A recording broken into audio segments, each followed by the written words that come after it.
रवि प्रदोष व्रत कथा।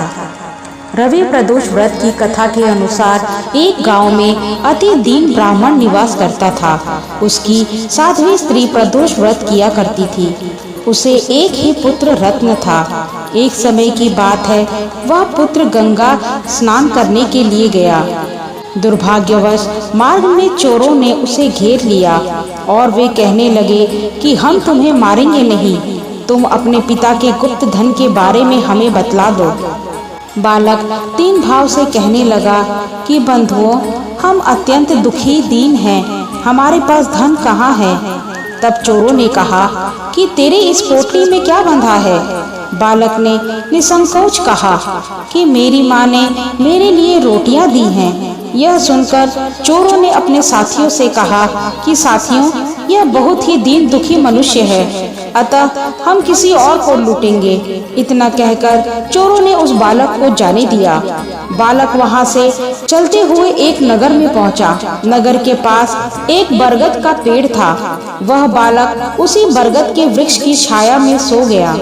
उसी समय उस नगर के सिपाही चोरों को खोजते हुए उस बरगद के वृक्ष के पास पहुंचे और बालक को चोर समझकर बंदी बना राजा के पास ले गए। राजा ने उसे कारावास में बंद करने का आदेश दिया।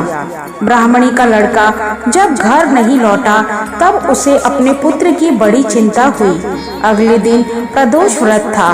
ब्राह्मणी ने प्रदोष व्रत किया और भगवान शंकर से मन ही मन अपने पुत्र की कुशलता की प्रार्थना करने लगी। भगवान शंकर ने उस ब्राह्मणी की प्रार्थना स्वीकार कर ली। उसी रात भगवान शंकर ने उस राजा को स्वप्न में आदेश दिया कि वह बालक चोर नहीं है, उसे प्रातः काल छोड़ दे, अन्यथा उसका सारा राज्य वैभव नष्ट हो जाएगा। प्रातः काल राजा ने शिवजी की आज्ञा अनुसार उस बालक को कारावास से मुक्त कर दिया। बालक ने अपनी सारी कहानी राजा को सुनाई। सारा वृत्तांत सुनकर राजा ने अपने सिपाहियों को उस बालक के घर भेजा और उसके माता पिता को राज दरबार में बुलाया। उसके माता पिता बहुत ही भयभीत थे। राजा ने उन्हें भयभीत देखकर कहा कि आप भयभीत न हो, आपका बालक निर्दोष है। राजा ने ब्राह्मण को 5 गांव दान में दिए, जिससे कि वे सुख पूर्वक अपना जीवन व्यतीत कर सके। भगवान शिव की कृपा से ब्राह्मण परिवार आनंद से रहने लगा।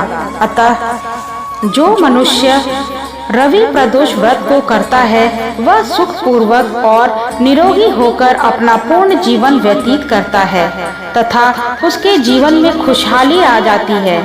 हर हर महादेव।